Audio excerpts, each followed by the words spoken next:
Excuse me, Youssef. I need to say something in the beginning before you start, okay? Can you hear me, Youssef?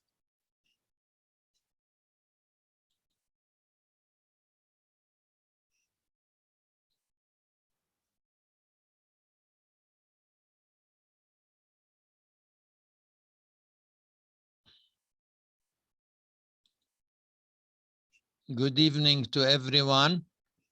Can you hear me, please? Yes. Okay, Youssef. Akh Youssef.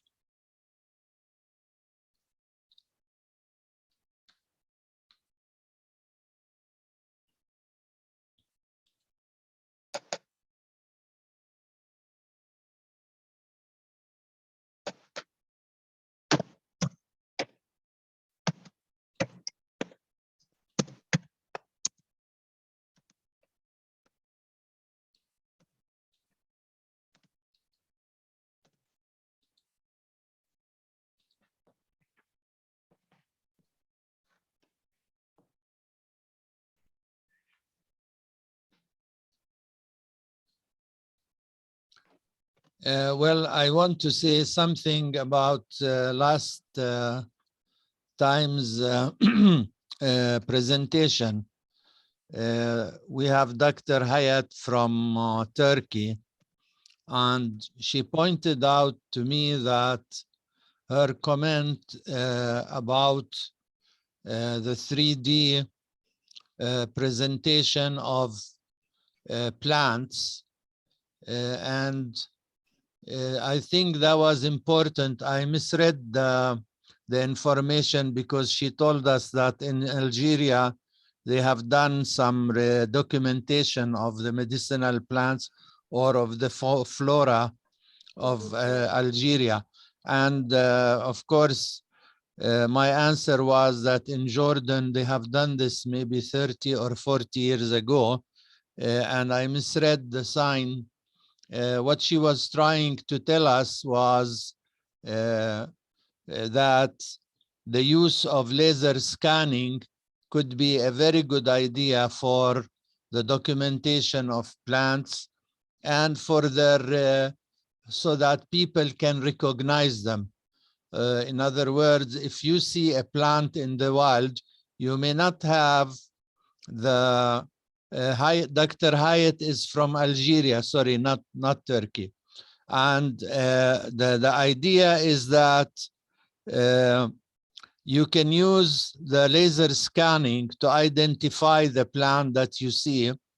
And this way you do not mistake it. If it is poisonous, you would not mistake it and try to ingest it. Thank you. Do you wish Dr. Hayat to say something on this, please?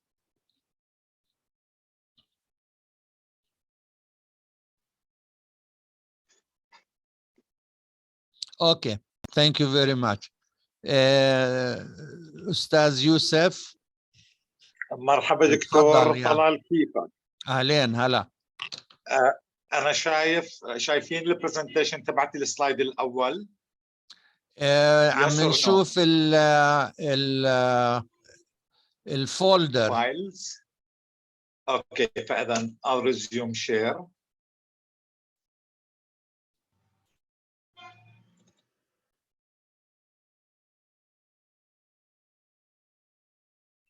No, not yet. لا بعدها we can only see the folder. I understand لأنه شايفه عندي على التليفون على الكمبيوتر. Why don't you بركي why don't you come out from screen share and come back? بجوز الجمعية لازم. صوتك بقطع دكتور طلال. I'm sorry. Why don't you leave the screen share and come back? مش الحال؟ Could you repeat again, please, Dr. I'll write it. Okay.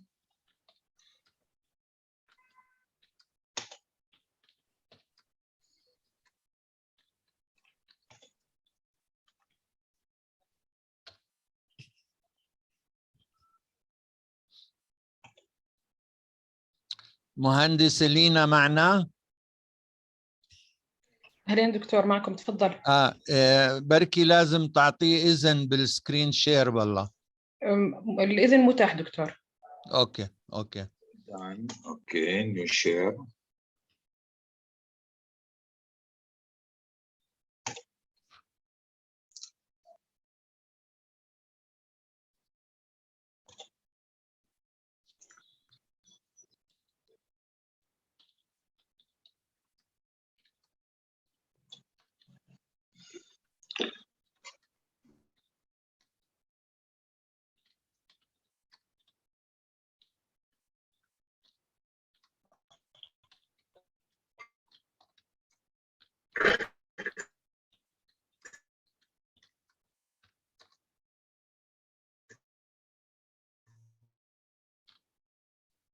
اوكي نايس good.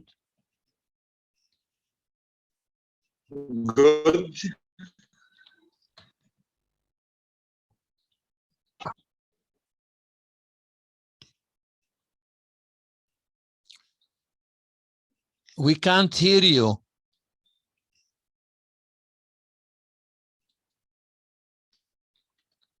دكتور طلال دير اوس. اوكي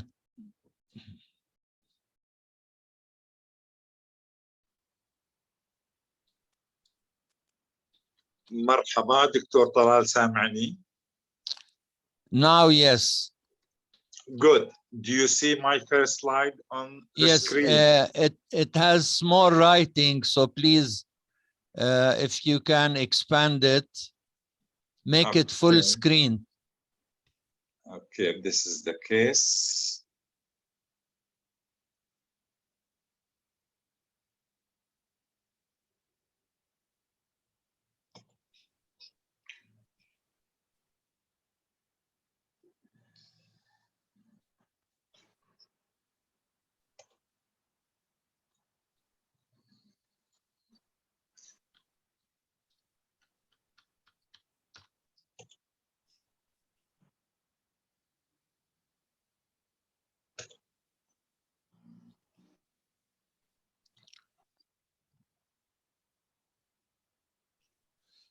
يوسف موجود هنا بالسكرين بالبرزنتيشن، بتقدر تغير لفول سكرين.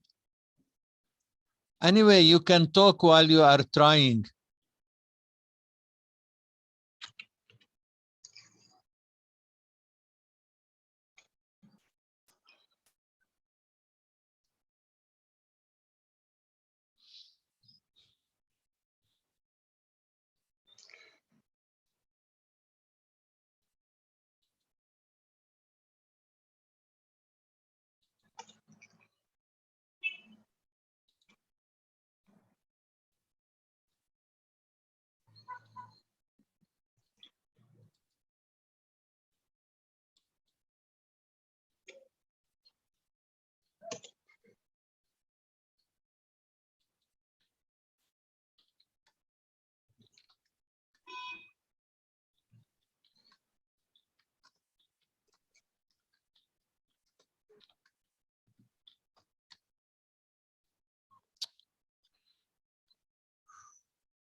Youssef?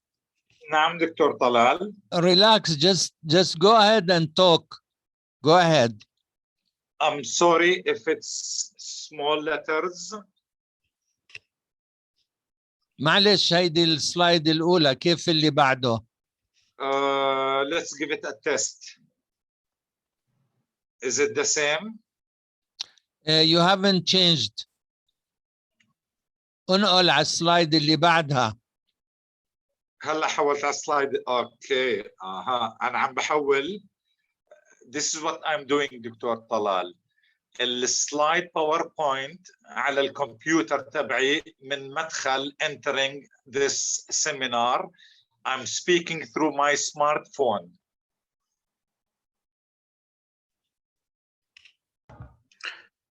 استاذ يوسف سوري، بس انه لما تعمل شير سكرين بتقدر تحدد انه تشير الابلكيشن او تشير سكرين، فانت عامل شير للابلكيشن اللي فاتحه مش للسكرين اللي مبينه عندك. فارجع اكبس على شير سكرين تحت واختار السكرين اللي طالع عليه البرزنتيشن. Yeah, thank you. No worries.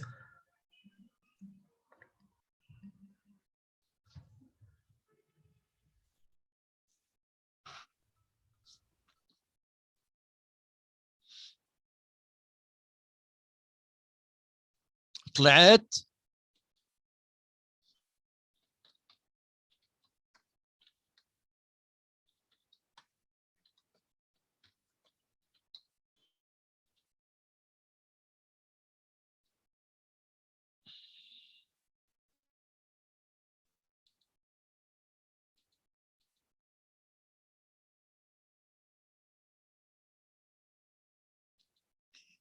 Youssef. Okay, okay, that's better.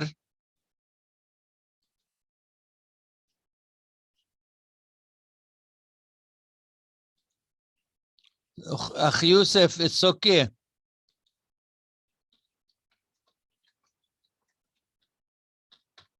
It's okay now.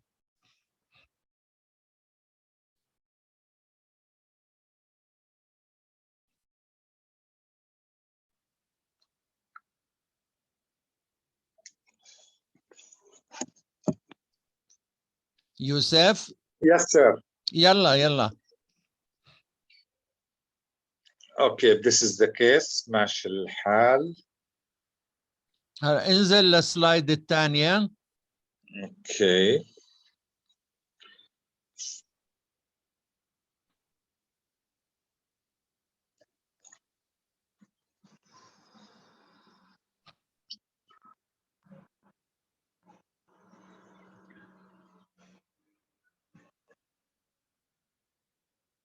Well, in the meantime, I can introduce Mr. Youssef Hilo, who is a member of the iHERITAGE project team, who is working on the immersive brochure and on our tours for Petra.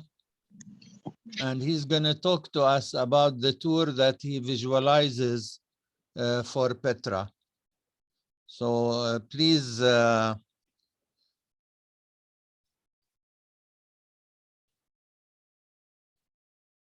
Working with technology, and that's where the project per se in its own right is helpful in promoting Petra while using technology.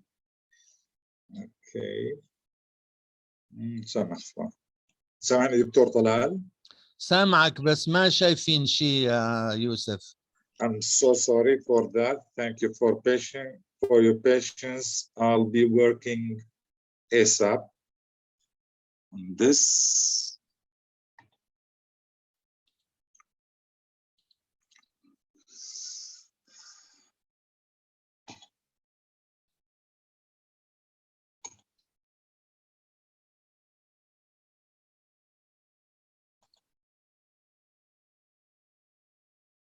Okay, that's good. Can you press slide 2 بالماوس أو بالسكرين؟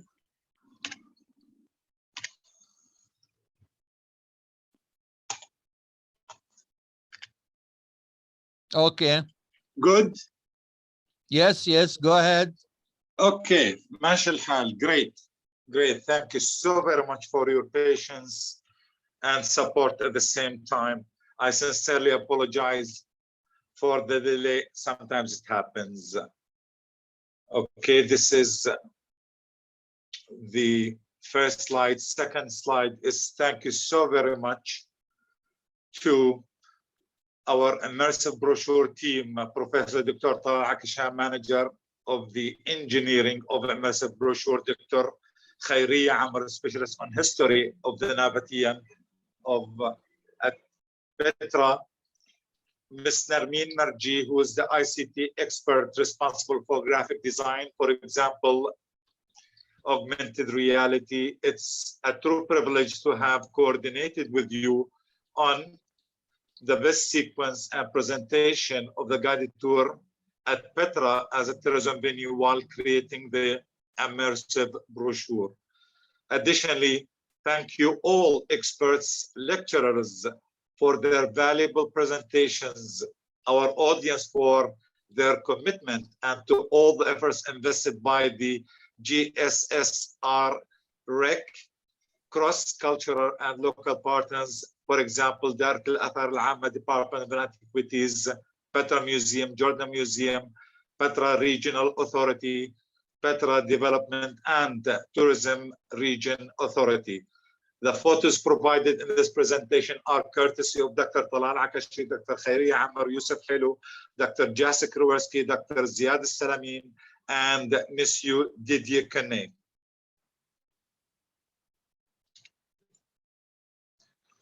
One of the benefits I have really grasped and profited from is that it was a true learning experience while documenting the history of Petra. Please meet the first Jordanian native local guide to sites such as Karak and Petra, Abdullah Akasha. He was born in Karak in 1980, died in Amman in 1956. However, it's an interesting story to share with you when it comes to encountering once someone who came from Jerusalem with French tourists, since he was speaking French to them. Abdullah got motivated and he asked for help to learn the principles of languages at his town, Karak, to learn Italian, French, and English. As a result, different sources speak of Abdullah as a guide and guard of groups of tourists. The interesting is that his famous Nabati Bedouin poem confirms the Akasha hometown at Mhela village in Wadi Musa, Petra, before the end of the 19th century, as he refers to Petra in his poem as the valley of which his family roots were originated. In Arabic, دير تجدادي بوادي موسى وكادي ما بين وادي وخندقا صار له شان. Petra, located 270 kilometers south of Amman and 133 kilometers north of Aqaba at the edge of the mountains, desert of Wadi Araba between the coordinations as seen. This is a typical view upon arriving to Petra from the north. The point is, look at water. My number one rule in archaeology, wherever there's a civilization, there is definitely water. So you can tell with water comes vegetation. Is this wild land? Yes, it's wild land because this is where wild bushes, shrubs, same as mentioned in 2 days ago, the plants of Petra, in addition to the wilderness in the Bible, in addition to the main reason where Nabateans had chosen this site to settle in, vegetation, very good hinterland. In other words, see the good land? The question is, do we need to employ VR, AR, MR, and holography to promote Petra? Yes, we do. At least I don't need, as a guide, to refer to sites, certain mechanism, certain architecture, while pointing at it, describing to my group. The alternative would be using such digital facilities, namely AR, MR, VR, holography. This is what we are doing. Next is a proposed classical visit of the city of Petra. And you can tell that this is the city center of the site, southeast of this plan, while the arrow states north.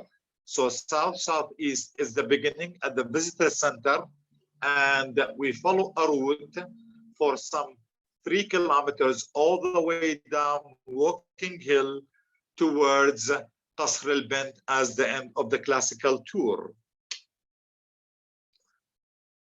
Salam and welcome to Petra. Our visit starts after crossing the main gate, following the footsteps of the Arab Nabateans into their necropolis. By definition, the city of the dead and the living. Therefore, it's an opportunity to explore the Nabatean capital that lived its golden age for 2 centuries. The 1st century BC, 1st century AD, when it was a major destination for outside visitors. Today, Petra is a World Heritage UNESCO site since 1985. In 2007, it won the ranking of 2 amongst the new 7 wonders of the world. Today is a day you'll never forget. So brace yourselves, for the best is yet to come. With the first interesting monument, it's the Jinn blocks, Gbur al-Jinn. With no means of dating, more than 20 Jinn blocks are scattered around the area. Therefore, they date back to the 1st centuries BC AD. The point is, with these 2 examples,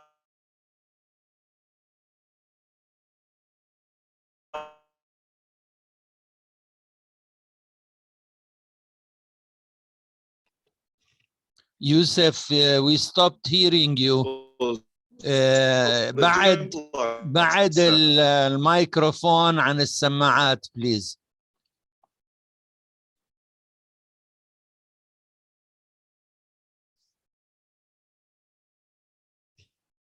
One tries to understand how can we understand a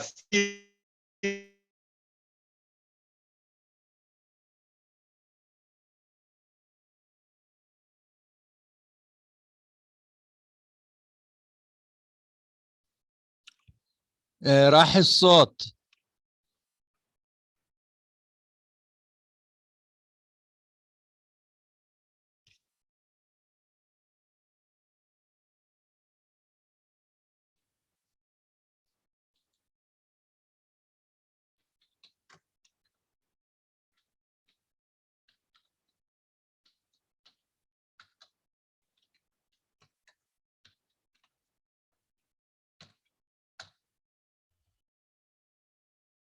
Youssef, I think you muted yourself.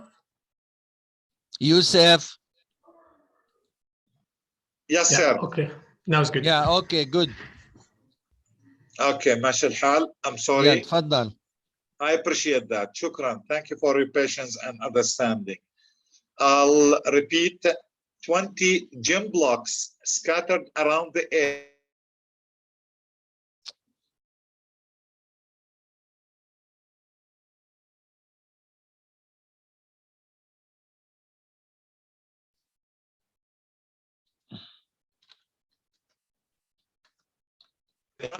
Needs to understand at 360 degrees of what is the nature of the surrounding. For example, one can, from a distance, near distance, see the canalization system done by the Nabateans. Another point is that how would the burial take place?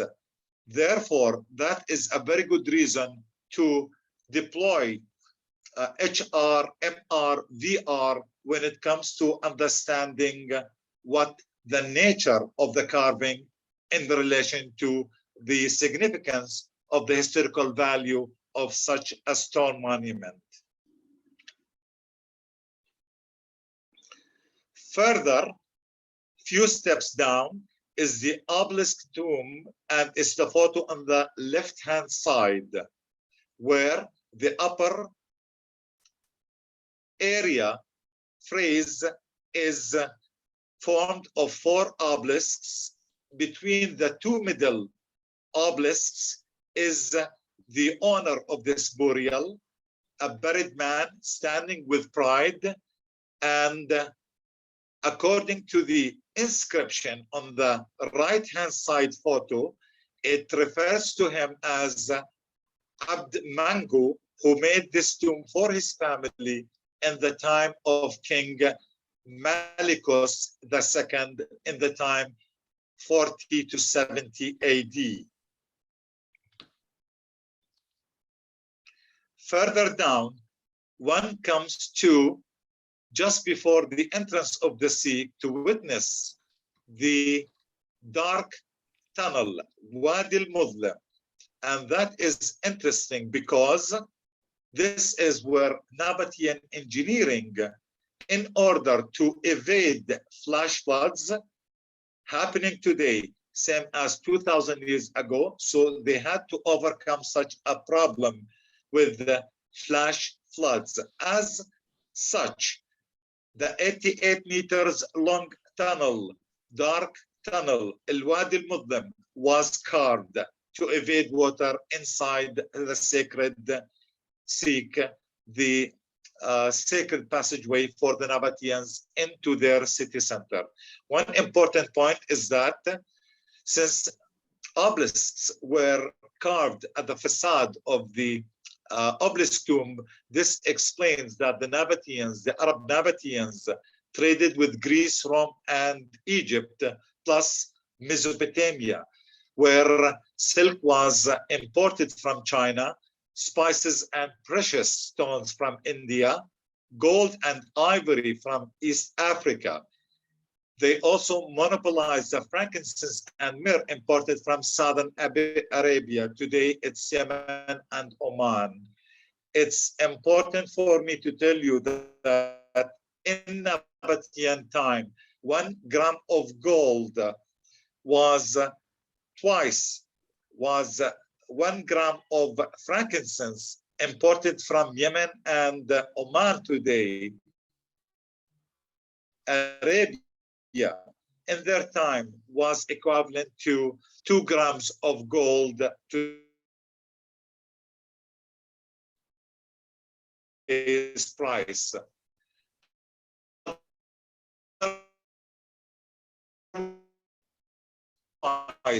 How can we explain that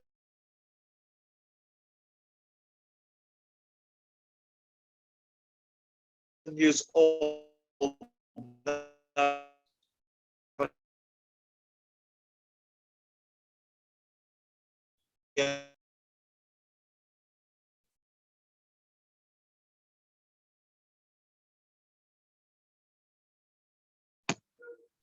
testing? Can you hear me? Yes, yes. Okay, I'll pick up with the Nabateans speaking ancient form of Arabic and also spoke and wrote in Greek, the language of culture adopted from Hellenistic realms.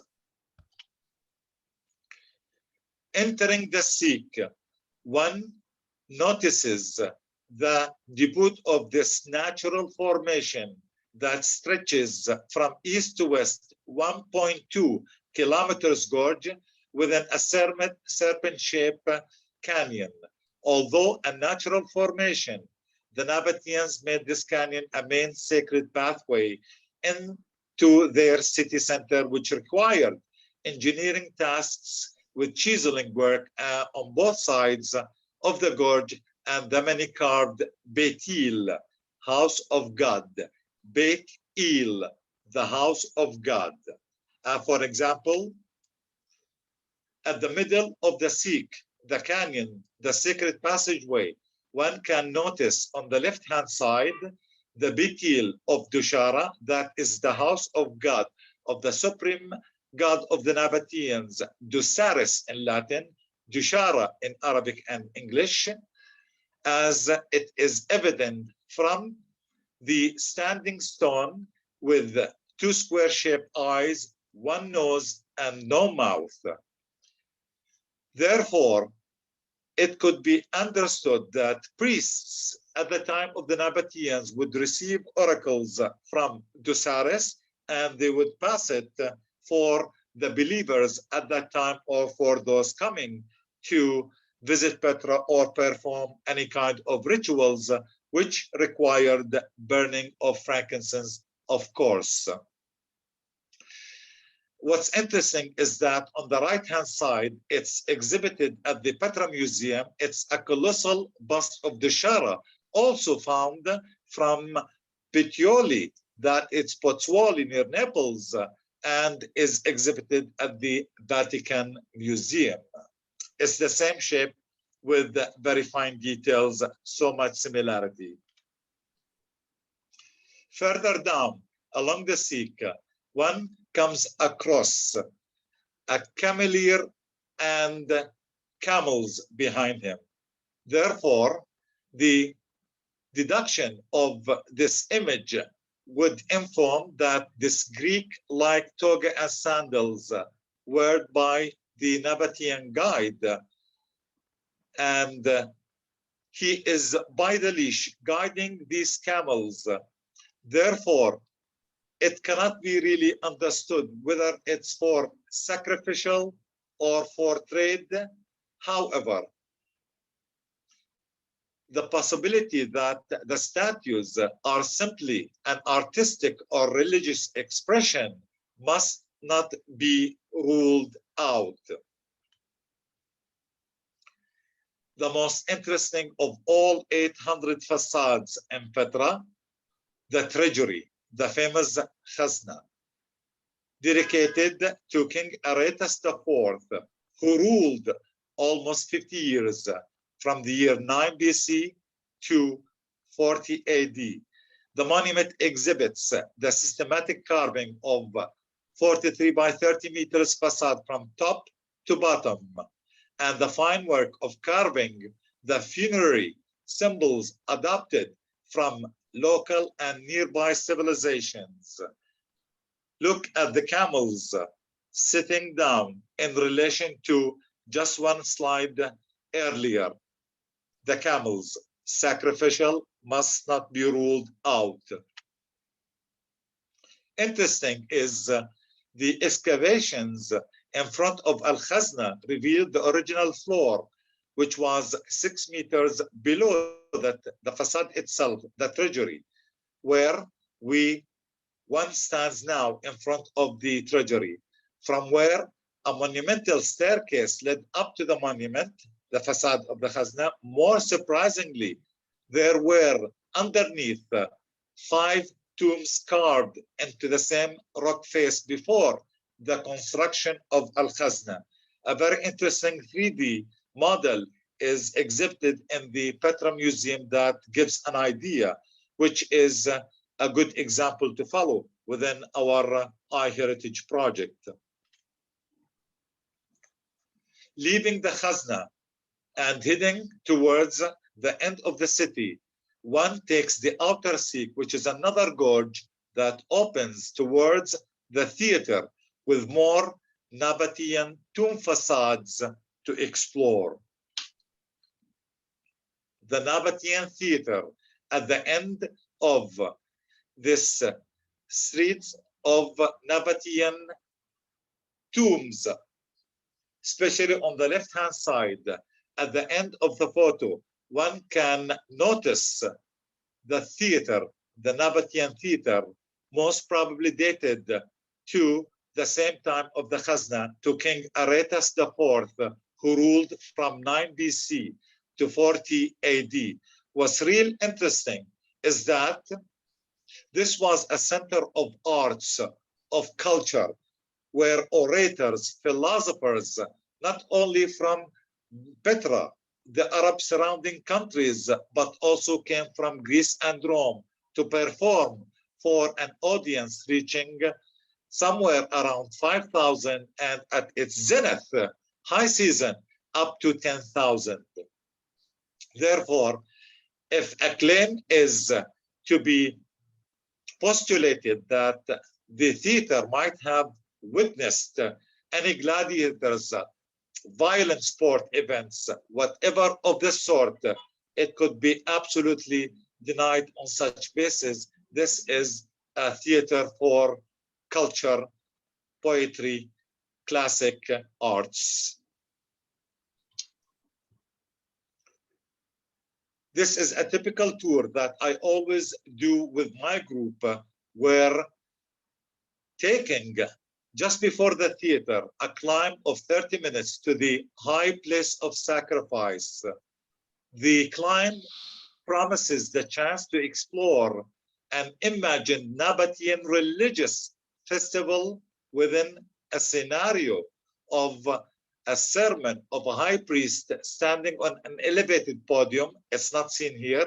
However, the procession that I am practicing with my group members gives an example, a practical example, how we are same like surrounding the Kaaba, the procession around the Kaaba in Mecca is the same thing was practiced here in Nabatean ritual tradition, where we are following the same example on the Motab. Once a bust of Dushara would be placed, and of course, the ceremony would not be free without a sacrificial and spreading blood just on the nearby libation hall, which is just on the left-hand side of the photo. From a distance up on the way to the high place of sacrifice, and on the top, one could appreciate the royal tombs, which is the photo on the left-hand side. In addition to that, this is a very good example where digital technology, AR, MR, VR, would be serving the purpose of iHeritage to point out the so many missed from the visit. The tomb of Sextius Florentius, who was the governor of Provincia Arabia, he died in 130 AD, and his son came and had this tomb carved for him.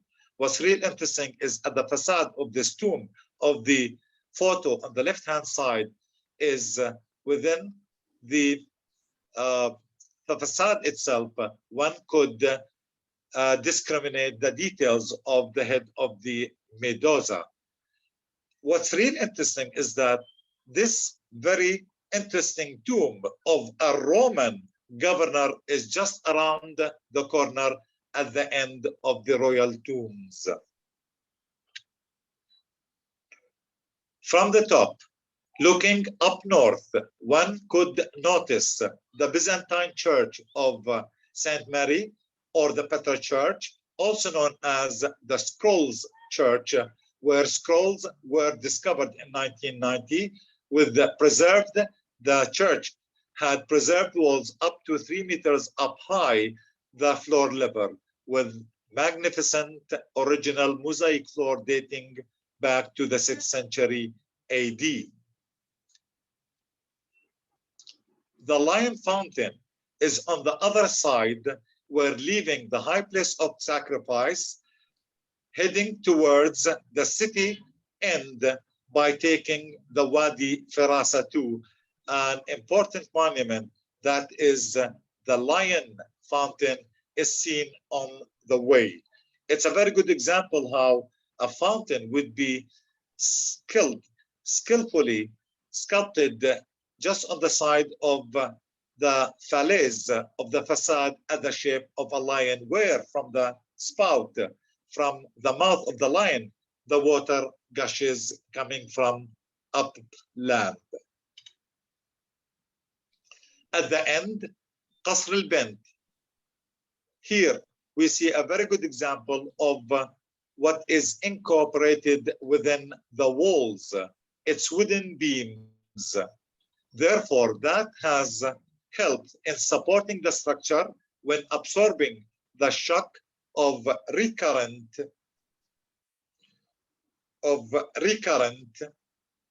earthquakes. For example, the devastating 363 AD and 551 AD earthquakes, which caused a widespread destruction in the city of Petra. And these walls are of the Qasr al-Bint, and this is one of the wonders of Petra, because this 23 meters high structure was built in the final years of the 1st century BC. At the same time, in contrast to the two nearby temples, the Great Temple under Brown University excavations for so many years, since early 1990s, and the other nearby later period, the temple of winged lions, which is here seen on the left-hand side, just at the slope of the hill, are not as good in good contact shape as the Qasr al-Bint itself. Meeting a renowned archaeologist, Dr. Christian Auger, who was representing the IFPO, the French Institute of Archaeology in Amman. We have lost this wonderful friend and scholar in 2016. Here we can see also the tour leader of my group, Dr. JSSREC of the University of Angers in France. Thank you so very much, Didier Koné. Another interesting itinerary, which I classify as the most difficult, but the most interesting, is from the end at Qasr al-Bint, is taking a walk up the mountain towards the monastery, which is 45 minutes climb, and one could really appreciate this Nabatean temple dating back to the 1st century BC, that in the Byzantine period, it was transformed into a church. An interesting walk is that one leaves the facade of the monastery of Aldair and walks, he or she, towards westwards, and there one finds himself at the top of the world. And nearby, in relation to Petra, is the site of Bayda, this Neolithic period agriculture village that is always worth exploring, and it only takes around 10 to 15 minutes maximum, 7 kilometers up north of Petra. Although the site is dated back to the Neolithic period, it does not discount the Nabatean nearby remains, such as a good reconstruction of the village of Bayda, such as here we find a tomb at the entrance of the main caravanserai. That is, in my own words, I always refer to it as 2,000 years old hotel carved in the stone. And that is a good example of at the entrance of the sacred of this caravanserai, where unknown burial is seen before your eyes. Inside this caravanserai, by definition, it's a caravanserai, therefore it's a prerequisite that you can find a shrine, the temple here, and you can still find the Nabatean architectural details of the capitals in front of the entrance. A good example of a room inside a caravanserai, just like today's a room inside a hotel. Therefore, one could really appreciate the concept of where merchants and their caravans passing by this area, which was as fast as to exchange goods to taxation, on their way, leaving from Petra, for example, towards westwards, Gaza on the Mediterranean, stopping there, taxation, then merchants and important personnel would be lodging here inside this caravanserai. Another interesting thing where one could employ AR, VR, MR is that at this important chamber where the frescoes are seen inside, but should be applied within such digital tools so that one could really appreciate the frescoes that they are at the ceiling inside this important chamber. Yes, there are a stretch of Nabatean sites within Jordan. For example, north of Petra are two famous sites that they are Khirbet Tanur as an example. At the same time, one should not really exclude the importance of the stretch of the Nabatean kingdom all the way up to Madain Saleh, Higra.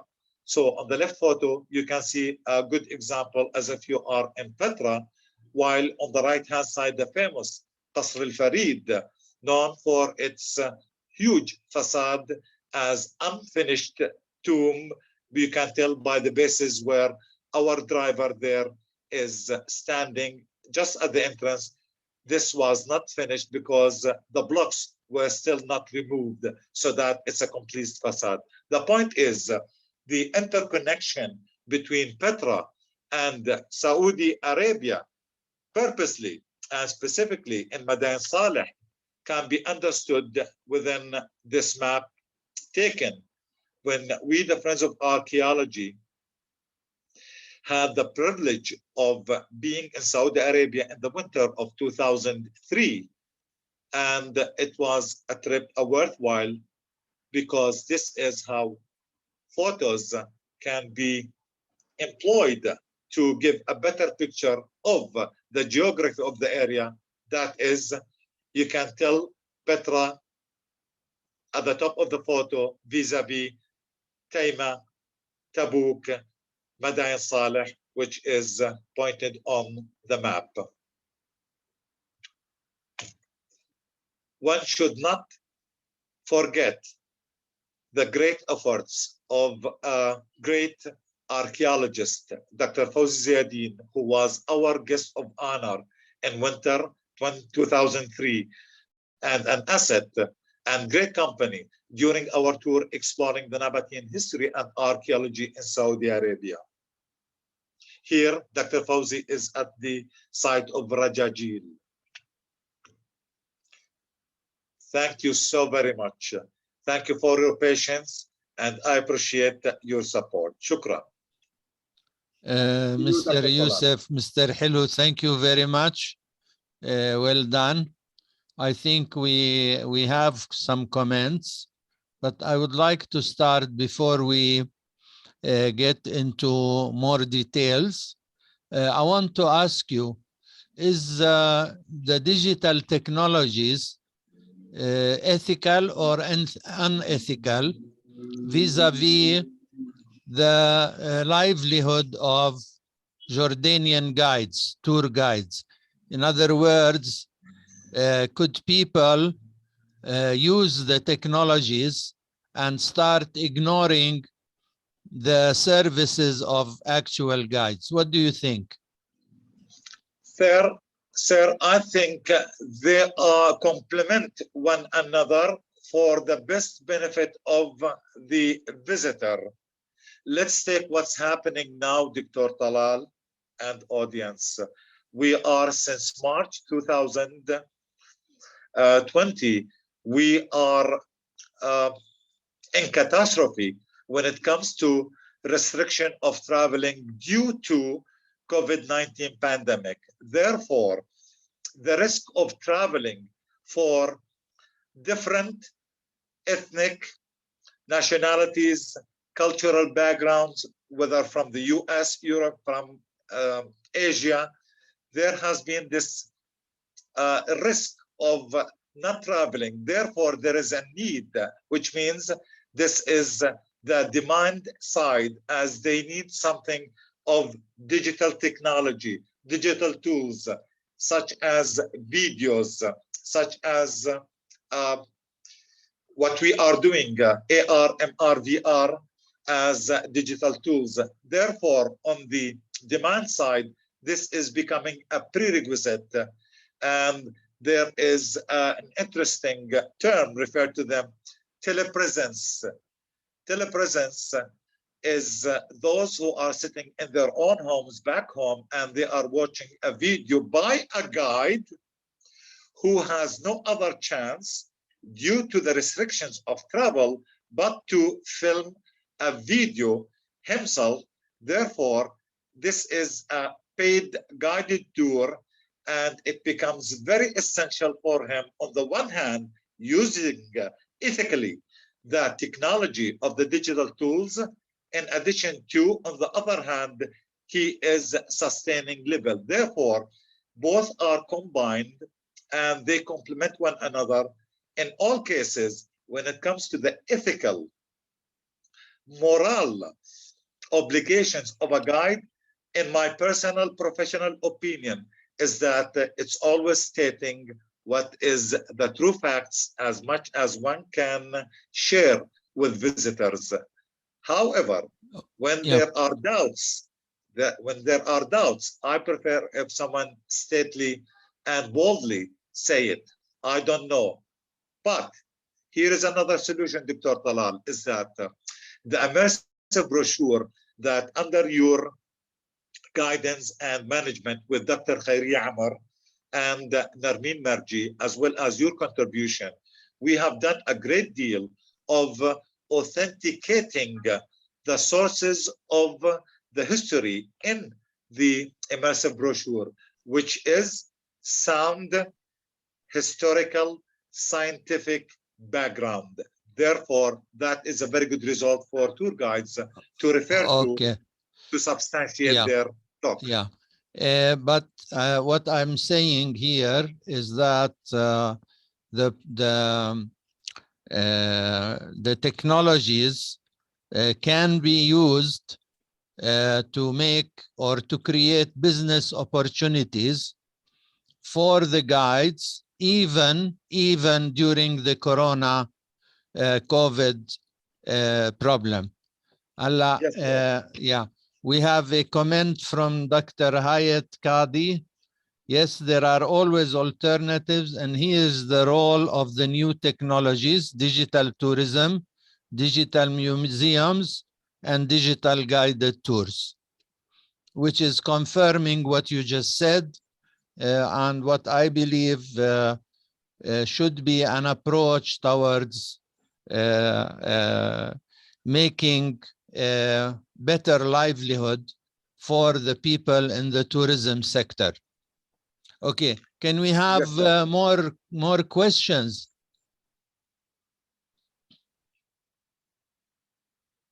I think you can come out from the share screen.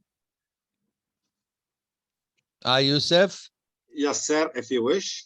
Please, so we can see the participants better. Okay, thank you. Thank you, sir. Narmeen, can we have the attendance link, please? Hi, Mr. Talal. Yes, دقيقة. Narmeen. I took الأسماء من ال participants already. Okay, thank you very much. Wonderful. تفضل مين بده يحكي؟ أنا نهى بيضين. تفضلي. Yes, Mr. Youssef, thank you very much for the highly information, and it's really useful. But the main important thing that I wish that to focus during that we talk about the Sikh, for example, we have to mention the worship station. It's scattered all over the Sikh, and it's considered one good example to talk about the relationship between the Nepathian and the other civilization, especially that we have such different god and goddess from different nationalities. For example, from the Gulf, from Syria, from Egypt, etc. And the other point to focus about the water harvest system, and to talk about the pottery pipes, especially that it's very unique inside the Sikh, to explain about the length of the water pipe system and the use of the eggshell pottery as well. And the other thing to say, something related with the Facade Street, because if we will talk about this great issue, we can focus about different facades such as the silk, palace, soldier, etc. So it's very good monumental facade represent the creativity of the Nepetian civilization to build such a wonderful facade. That's the thing that I mentioned. We can add more and more information before that we will finish our trip and to reach to the Qasr al-Bat. Thank you very much. This is actually true. And what I'd like to do is this. I need 2 people from the public sector, yani people who are working with government institutions, to communicate with Mr. Hilo about how to add those additional things. Now, don't think we didn't think of them. They are all on our list, and we will be hopefully making virtual tours to all of these that you mentioned. And actually, in the immersive brochure, I think I can't remember fully now. Narmeen maybe can remind me. Yes. We have a mention about the water system and about the channels that bring water into Petra. Not only that, but if you go back to our virtual reality and holography system for the Jinn block, and Mr. Youssef mentioned this, the Jinn block has a lot of, it has a dam, lot of water management, which is great. It has dams, it has a pipe conduit, it has an ordinary open channel system, and it shows you how the Nabateans used to think about the importance of having water around the tomb of a great person. So we are thinking of all these. We did not totally exclude them. If you like, the presentation today is a draft tour of Petra, but certainly who would volunteer to work with Mr. Hilo about adding all those aspects? I need 2 volunteers, please. Dr. Talal, yes, Dr. Talal, excuse me, because I'm responsible about the tour guide program at Amun Applied University. I can introduce such a wonderful thing and to help with Mr. Youssef as well. And maybe it's very useful to make it more specify about certain, let's say, abbreviation or expression. For example, Mr. Youssef told us about one thing that like small caravan or motel. But the other one, maybe we can say triclinium, for example. And of course, Mr. Youssef know what does it mean, the triclinium, what's the important about the triclinium, especially in the Little Petra. So with my pleasure, and I can assist in different aspects and terminology. Okay. Can you put your email down for Mr. Youssef to copy and use? Yeah, who else would like to work with Mr. Hilo? I need another volunteer, please.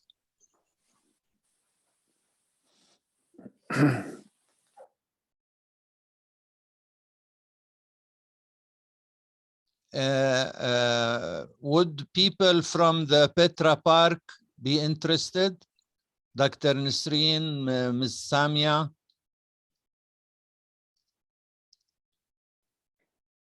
Yes, Dr. Talal.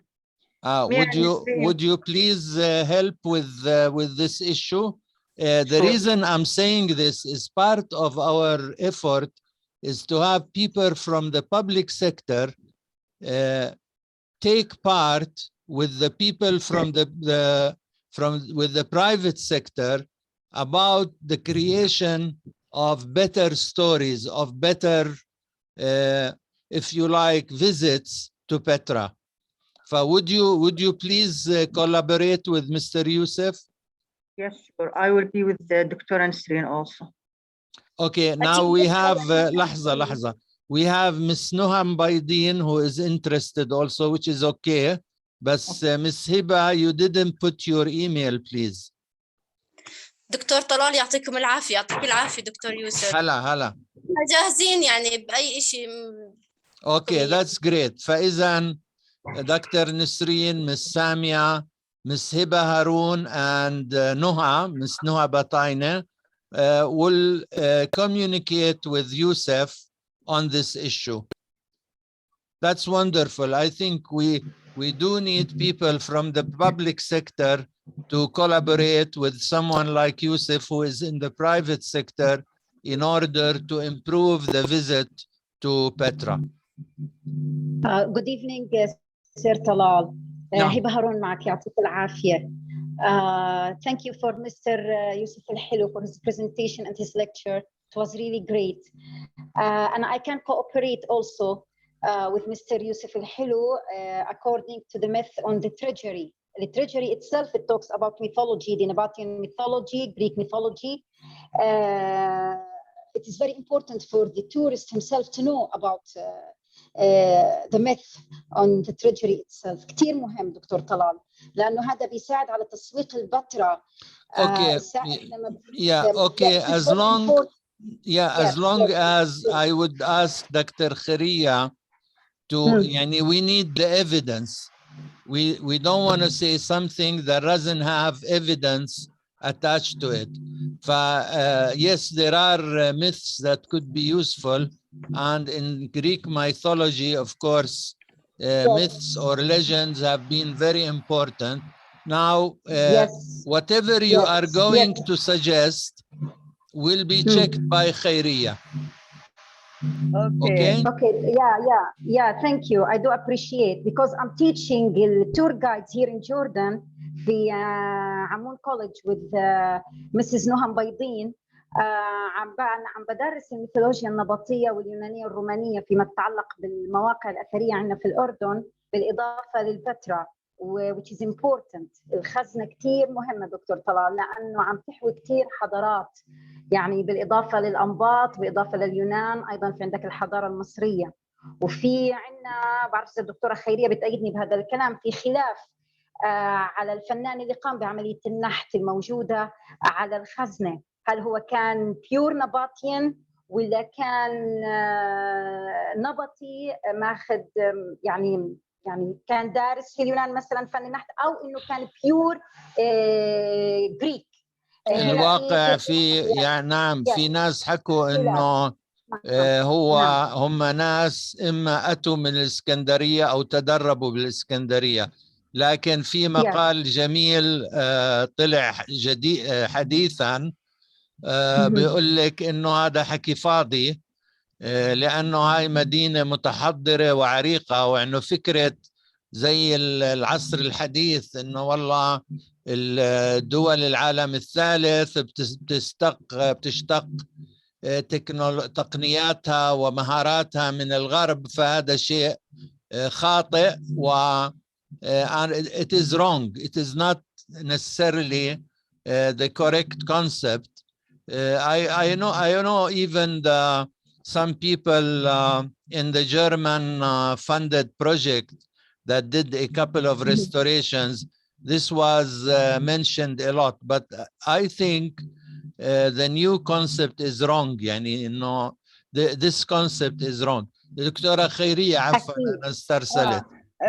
لا بس كنت بدي أحكي يعني هو هذيك الفترة اللي بنحكي عنها كانت فترة ممكن نقارنها بالعولمة زي نعم. يعني زي نعم. فترتنا الحالية، فإن نقول إشي بيور نبطي ولا بيور روماني ولا بيور جريك ما في من هالحكي. خطأ. يعني هالحكي مش ما بيمشي، عشان كانت الحضارات كلها متفاعلة والكل ياخذ من الكل. And Nabateans, I want to say something. The Nabateans as traders visited everywhere in the world, and they had trade stations even in Italy, in Roman Italy. For example, this Dushara statue, which is in the Vatican from an Italian city, is a very important example of how spread out the Nabatean culture was. how it interacted with everywhere in the world. Yeah. Yeah.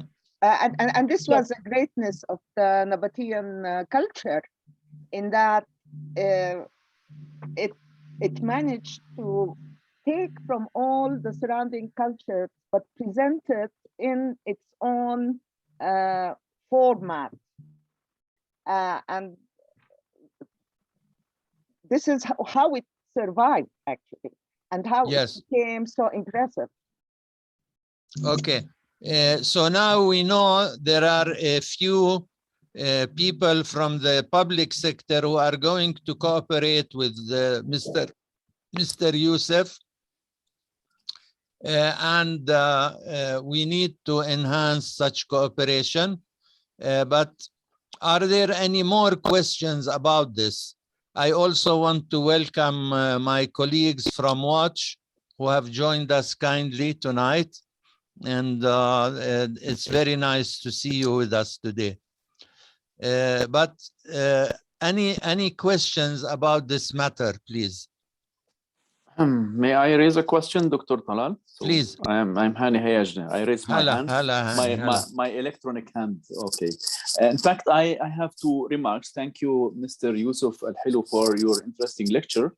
I have 2 points to raise. The first one is related to the Nabataean culture in general. While we are planning for, the strategy of tourism in Jordan in general, we are always focusing on Petra. It's great, Petra is marvelous. But in order to understand the cultural history of Petra, not only the city itself, but also the surrounding and the periphery, I think it's now the time to consider also the periphery of Petra. I mean, the Bedouin tribes, the mobile tribes that have settled, around Petra. I mean, in Wadi Hafir and Wadi Bayer, as also elsewhere. We know that Petra extended from Busra to the south, to the Khaybar maybe, and to the east to Wadi As-Sirhan. But it's now, if we are going to talk about Petra, I think it's very important to consider or to take into consideration also the periphery of Petra. This is always a problem. I mean, not a problem. I mean, most of the archaeologists and cultural historians, they are focusing on urban centers, Jerash, Petra, but they usually, forget or not, not sleep, reconsider the periphery, because the periphery is very rich and it has the solutions for many obscure questions that about the Nabatean culture. For example, you are talking about water technology, and I know that Wadi Hafir, for example, has also, I mean, benefited from this hydraulic system. I supervised a PhD dissertation at the University of Chicago 10 years ago about the inscriptions and the spatial analysis of the inscriptions and their relation to the distribution of water. What I would like to say that we are now maybe, we have to take into consideration also the periphery, the periphery of Petra, not only Petra itself. I mean, at that time, or even, I mean, strategically, if we think strategically, I mean, around Petra, there are a lot of villages and cities that are also, very interesting for the tourism sector. For example, Shammah or El or other cities. And I think we have to expand our, view about the tourism in Jordan and see other perspectives that may also, increase the revenue of tourism to Jordan. Okay, thank you very much. Khayriya, you want to say something and then I can comment? Yes, I want to say something. Exactly, Dr. Hani. There is no way we can understand Petra without understanding what surrounds it. Yes. And it is what surrounds it that gave it life throughout. And up till now. Up till now, you go to Petra, but you stay in Wadi Musa or on the Taiba Road, and where do the provisions come from? Where does the water come from? So there's no way that you can talk about Petra in isolation and understand it. This is true. This has been taken into consideration in the project. Now, there are the stories. I don't know if you have seen the stories that were presented to be voted on.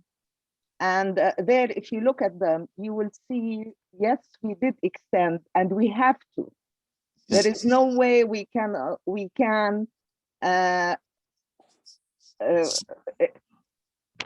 just give Petra its credit and due without saying something about two things.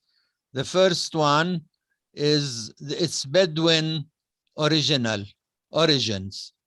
You know, it's nomadic origins, as the history might tell us. And I don't know if you agree with this or not.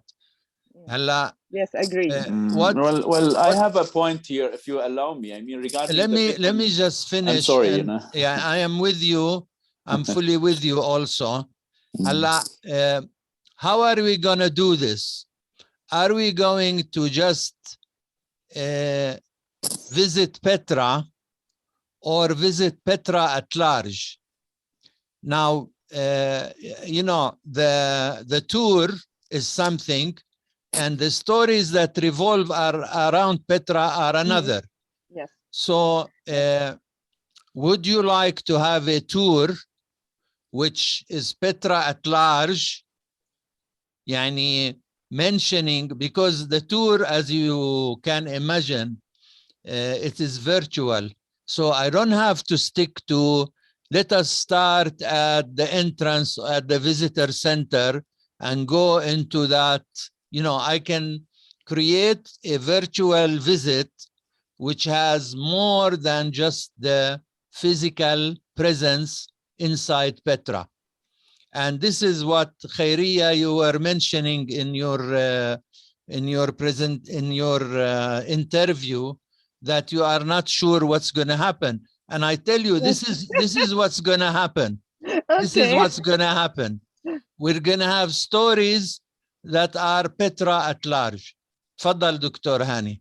Okay. Oh, thank you very much. Yani, it's really interesting this discussion. In fact, you know, yeah, really. يعني أنا كثير ممنون لك إنك يعني حضرت هاي النقطة للنقاش، لأنه البترا لا يمكن أن تفهم إلا من خلال سياقها الثقافي العام. Can we speak English, please? Yeah, of course. I think I agree with Khairi that we cannot understand Petra itself unless we discuss and or study the periphery. I mean, the cultural space of Petra. It's not only the city itself, but it's large cultural space, including sites like Basta, for example, which goes back to the 7th millennium BC. You know, it's really interesting, you know, to have such a unique site in the vicinity of Petra. This could be also reconsidered and also brought into consideration for the tour. I lived in Petra for 2 years. I was there for 2 years, you know, and I know the problems there. And it's really interesting. We don't have to focus on Petra, although it has, you know, Petra has its own merit. But we should also, you know, rethink again what we should do with the periphery. It's very rich region, and we have to benefit from utmost. I think. I would like to ask Narmeen if she can quickly put the link to the survey about the stories, because I have a feeling Hani did not see the stories, so I think it's important. Can you do it, or shall I look for them myself? لا هلا بحطه. Please. As a matter of fact, only a few people responded to our survey. Now that's okay, because all of them said yes to all the stories. So, yani, I think it's very, I think everyone will like all the stories and will go for them. Now, so let's have the link, please, so that everyone can see it. And also, I want to give Miss Mbaydeen the chance to speak because she's raising her hand. Tfaddali. Thank you again. Just to mention something important, when we talk about Petra, it's not only the Napatian civilization. We have to focus about the Edomite time regarding the 3 main kingdoms. And also we have to talk about something related with the Crusader, because we have such a certain to consider Kassel in and out Petra. It's U'aira and Habis. So we have to talk about more than Nabatean civilization inside So Petra. this is why putting you together with Youssef and of course Khairiyya is very important, because we remind each other. Although I can tell you for sure that all these stories are there into our concept, but the tour itself, Youssef is limited in the idea that I enter Petra and show people what Petra is and I come out. But now we have a bigger concept. So I don't blame him, because as a tour guide, that's what he can do. He cannot take people to Basta, and he cannot take them to Madain Saleh, and he cannot take them to all those beautiful places to tell people, look, Petra is much more than that. But now we have the opportunity within our digital technologies, we have the opportunity, and I'd like to give Mr. Fayyad the chance to speak. Yeah, thank you, Dr. Talal, and thank you for the presentation. Actually, my questions are more focused around the technology rather than the heritage or history or culture. Yes. When we speak about the technology using AR, VR, or mixed reality technologies, I'm just wondering the target audience for these technologies. Are we talking about visitors who actually visit Petra physically, as in they are in the area where they can use their mobile devices? It's the world at large. It's everyone. We're gonna have YouTube visits. We're gonna have social media visits all over, and through the project platform, which is not yet fully created, we will be using all of these visits, not only for Petra, but also to many other, we have about 10 partners who are working in 6 countries. So we will have the Pyramid, we will have Jbeil in Lebanon, we will have the Hambra in Andalusia, we will have some Palermo. So it is very, very, it's very, but it is for the world at large. And at the same time, I think those who cannot visit Petra might be able to support business-wise the guides who could be cut off from the world due to incidents like COVID. I also remember that, for example, during the Gulf War, Petra was empty, completely empty. And that's not a good situation for people who live from the benefits and the resources of tourism. Ms. Masade, I'm sorry, did I answer your question, Mr. Fayyad? Yeah, sure. So basically, we're trying to bring Petra to the world, but also people who visit Petra, they're going to see an enhanced, augmented Petra visit, yes, where they can see more laid out information. The tour will be an audio tour as well. In other words, you can put your smartphone and listen to the things that Youssef mentioned in this in the tour he is preparing. So the tour is not only just by it's not just visual, basically. It's not an yes, exactly. Yes, which I think brings the next question regarding how we consider people with hearing or visual impairments, how we can aid them in having a more nicer visit, and also regarding using that VR is technology. that is a very good point, and I'm glad you mentioned it. I think Youssef, we need to think about this with Dr. Khairiyya. Perhaps we will resort to Mr. Fayyad to consult with him some more. But it is a very, very good point. Also remember, there are people who are physically disabled and cannot visit Petra as such. And again, those people can benefit from the project. Okay, there is a long chat. I'm not sure from whom. From Yazan. Okay, I will come back to you because Sute Masade. ساطع. ساطع أهلين sorry. تفضل احكي. Good evening everybody. Thank you Dr. Talal. Thank you Mr. Youssef for your valuable presentation. I would like to emphasize the importance of focusing on the civilization continuity in Petra. We have many sites around Petra like Shkert Msaid, Seban, Libiara, that they have the beginning of civilization. This is one point. The second, also to focus on the local community, their story beginning in Petra and moving outside Petra. Thank you. Yes, of course. هلا, can I go to Mr. Yazan? The next 5 years will witness a huge jump in terms of visiting experience to archaeological sites. Petra could be implemented both digital and physical experience, in both digital and physical experience, where Petra at larger scale holds tangible and intangible heritage. Yes, that is absolutely correct. I mean, this definitely, this is something we'd like to do. Who else now? There was somebody else who wanted to speak other than Sateh. دكتور طلال بعد إذنك. تفضل وبعدين بنرجع للسابقين. تفضل. 30 seconds.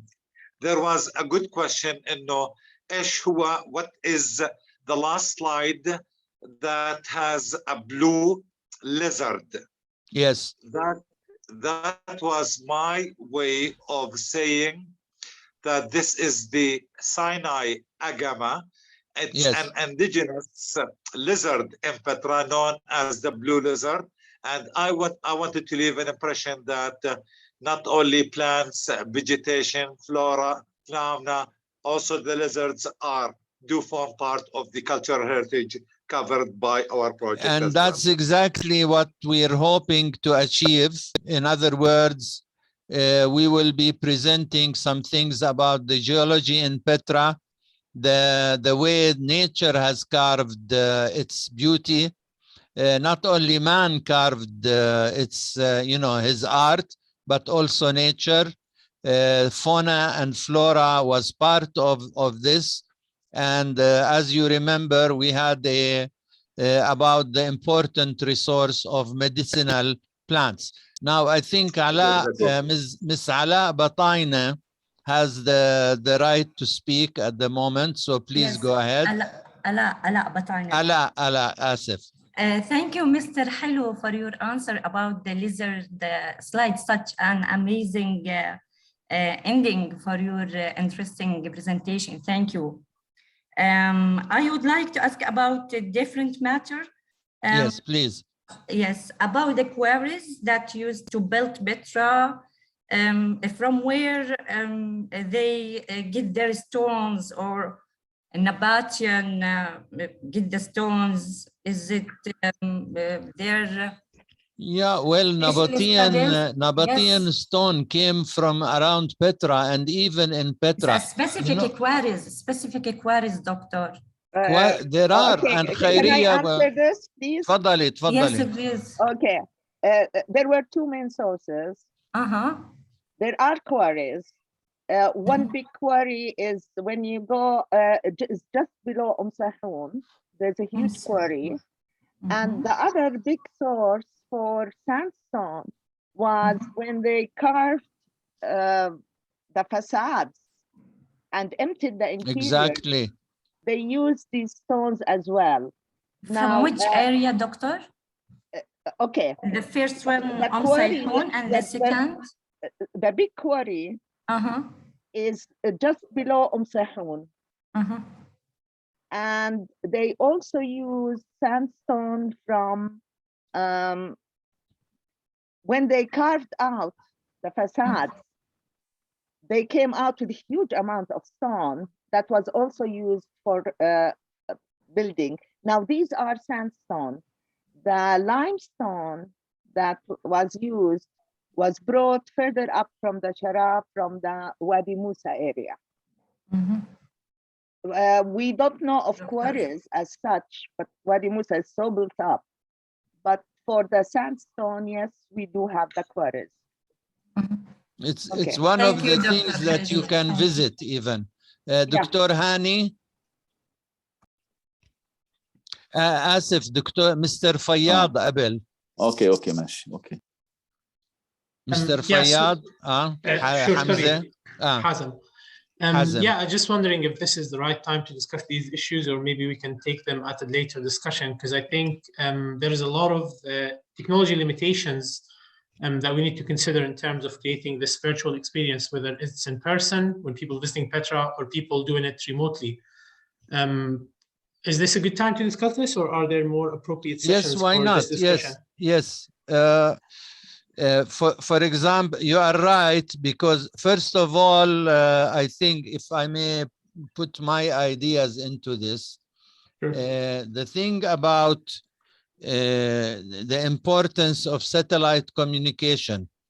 I mean, if you want to use smartphones, there are places in Petra where such communication is not possible, simply because you are in deep gorges which interfere with the communication signals.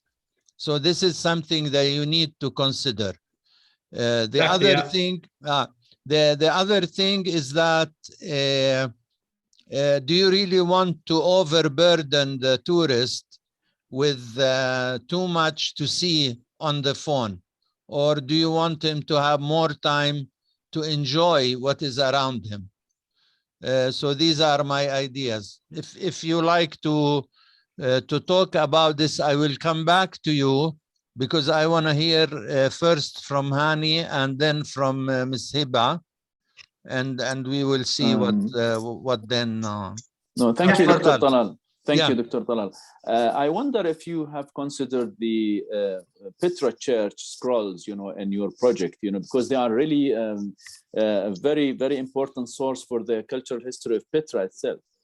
It is within our consideration in the stories, which is why I asked Narmeen to dig out the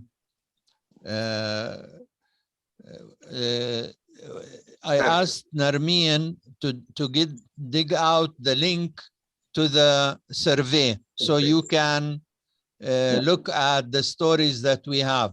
And please, if you have more stories that you want to see, let us know.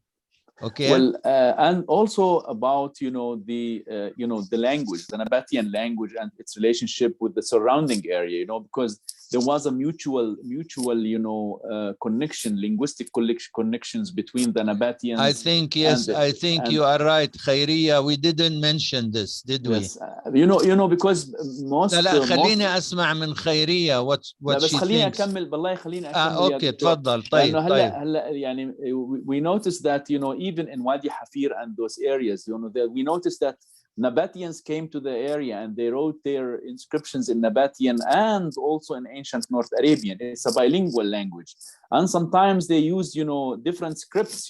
This is very important to show that this those people are multicultural, and they know different languages. And if you wish, I can send you an article I composed 10 years ago about the multilingualism in Wadi Ram area, I mean in this region, including the Nabataean. By all means, to me and to Khairiya, because she will be responsible to edit the stories and transform them into something to be said inside a video or a virtual tour or an augmented tour. Ms. Hiba Harun. Sorry, there is a story about Nabataean script that we put in there, but these stories, please understand, when you look at them, these stories are just glimpses. If they get voted on, if we decide to include them, we cannot include everything in the project. What stories are decided on at the end will get elaborated, and this does include Nabatean language and script. Yes. I have to disappoint you, Khairia, because the survey says that all the stories you made won. In other words, people like all your stories. So you have you have a big task at hand. Huge task. Okay. Yes, huge task. Ms. Hiba Harun. Yes, Mr. Talal.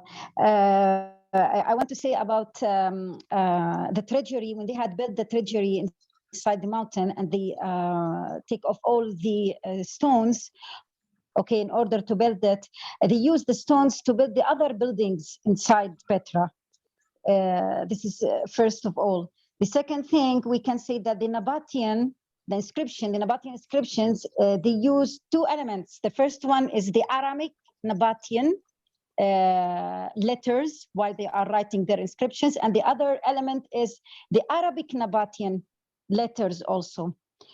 When they had translated the Nabatean inscriptions, they found the historians and the archaeologists and the linguistics also, they found that the Nabatean used both Aramaic and Arabic letters at the same time.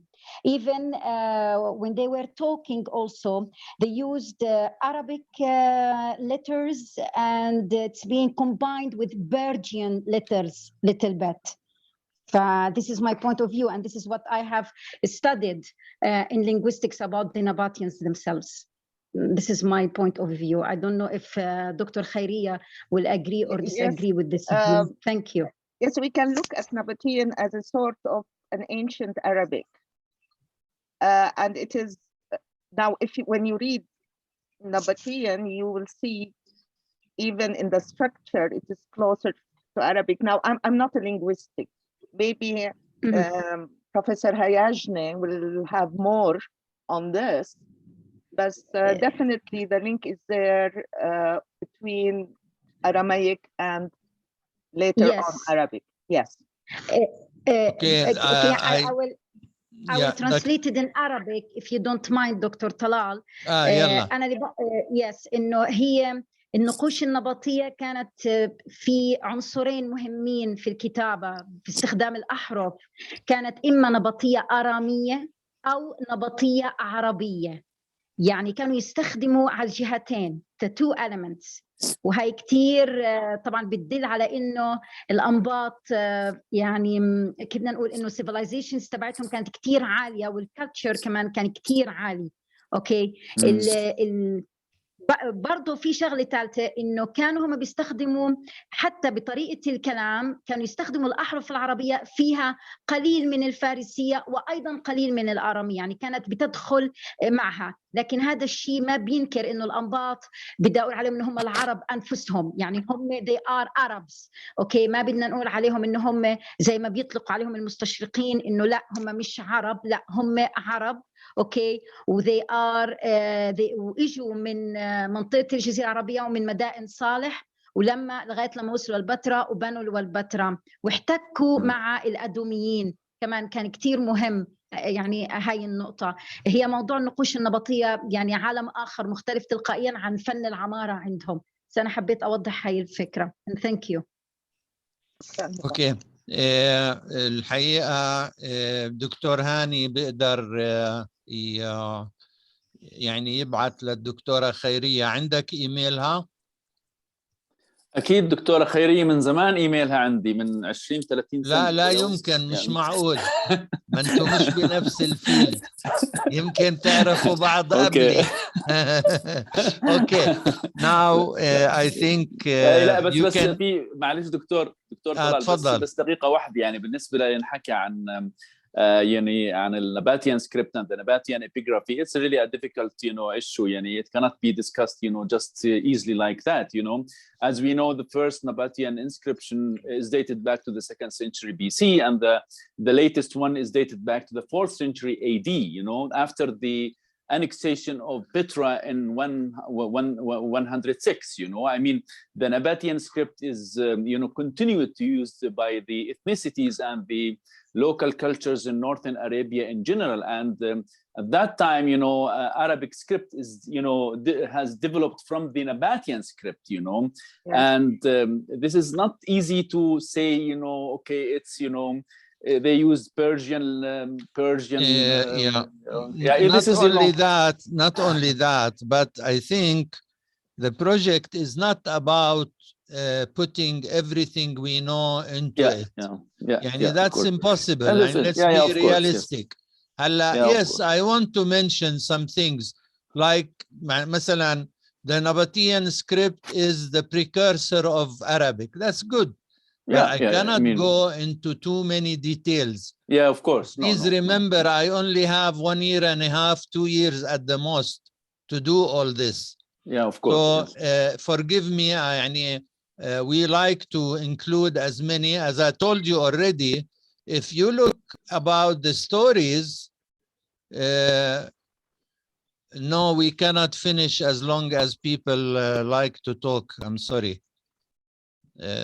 بالنسبة للجمعية هلا as we can now we can move. هلا Dr. Hani, Dr. Khairiya will talk and they will deal with each other regarding these matters.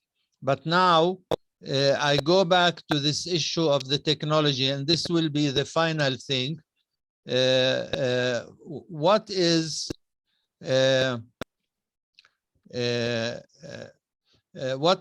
your opinion on this issue? The restrictions of the technologies and what we can use and what we cannot use. Are you asking me, Dr. Talal? No, I'm asking Mr. Fayyad. Okay. Yeah, thank you, Dr. Talal. I think the main two technologies that we can leverage are obviously virtual reality and augmented reality. Now, in terms of virtual reality, the main constraint or the main issue is that whoever uses this technology, they need to have a virtual headset, which is still not as prominent as mobile devices. So not every person have a virtual headset. We're talking about remote people who are trying to visit Petra from abroad. And even if we're talking about using virtual reality headsets from within Petra, I think there are some issues regarding health and safety. You can't expect people to be walking around the site while actually wearing a virtual headset that prevents them from seeing their surroundings. I was referring to screen virtual visits. Yes, you cannot use headsets in Petra. There is no, that's out of the question, of course. What we are talking about is screen virtual reality. And for smartphones, you can also add to it augmented reality. But as I said, we have to be careful what is possible and what is not possible in this direction. Go ahead, please. I think in terms of using smartphones and augmented reality, there's obviously the thing that you mentioned about bandwidth and making sure that people within Petra have actually got access to internet connection. Now, obviously, this is a huge limitation. However, there is a way around it, which is to package these augmented reality applications on the phone in an offline mode. So basically, the phone itself has all the information and it does not require any access to internet connections. This is a workaround. However, it has some limitations in terms of basically how are we planning to allow the mobile devices to identify the user's location, which facade they're looking at in order to bring out the information. Are we going to use some? Of course. Are we going to use some form of image processing and AI, or are we going to use something like NFC tags, which basically the phone identifies it by the NFC tags? These are not unsolved problems, but I think they need to go into the initial design of the infrastructure, of the architecture of these applications. I think another thing that you've mentioned about overburdening the visitors with too much information, and I think there needs to be careful consideration of the UX design of these applications. It's actually helping the users by looking at information that are helpful, but as you said, they're not just overburdening the users. So I think there are some careful design decisions that need to go to this. And obviously, even in terms of creating these 3D models, I think it's better to design these models in a way that they can be interoperable across multiple devices. So the same 3D model can be used on an AR device, on a VR device, on a screen as well. I think we are coming to that maybe in the near future. as we are still, as you know, we're still collecting our 3D data, and we are still, you know, we need some more photography down there, but we are coming to that. It will be related to what we are trying to achieve. Yeah, that's great. Yeah. I think if I can help with this, if you can get me in touch with the people who are developing this, I would be happy to help or give you some of the case studies that we've already done on tourism in the metaverse. We've done some initial research and development, and I think we've got to the point where we can actually provide some value to this. Okay, I can say this right away, that since we don't have all the necessary data to work with, we are still developing few models, but certainly when we come to that, we can consult with you. That would be nice. Narmeen, you have something to say about this? لسه عم بكتب بالكومنتس. يا 100 أنا مع الحكي، بس البوينت is إنه إحنا we will be using a feature recognition. يعني بالpoint clouds that we are producing راح نستعمل VPS system, visual positioning rather than GPS. فما بدنا connection to the satellites. The apps will be produced, everything will be optimized, the models, the textures and everything to reduce the size and make it run as smoothly as possible على mobiles. Point clouds, they can be recognized through the software that we are using, the software development kits, through the experience. When you walk around the app itself, it will recognize أنت وين واقف through visual positioning. That's one. Second of all, user experience and the user interface that will be designed, it will not overpower the experience نفسها في البترا، لأنه أصلا you are surrounded by visual elements اللي هي عظيمة جدا. So you don't need that much to let's say overwhelm the user. It will be complementary and it will be balanced, let's say.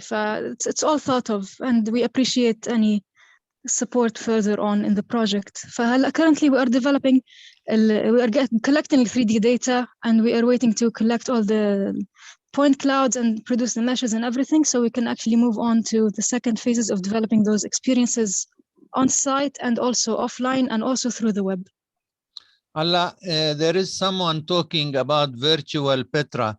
I'm not sure who it is, but he said in the segment to be made for children. In the first place, I have to say that this would be an additional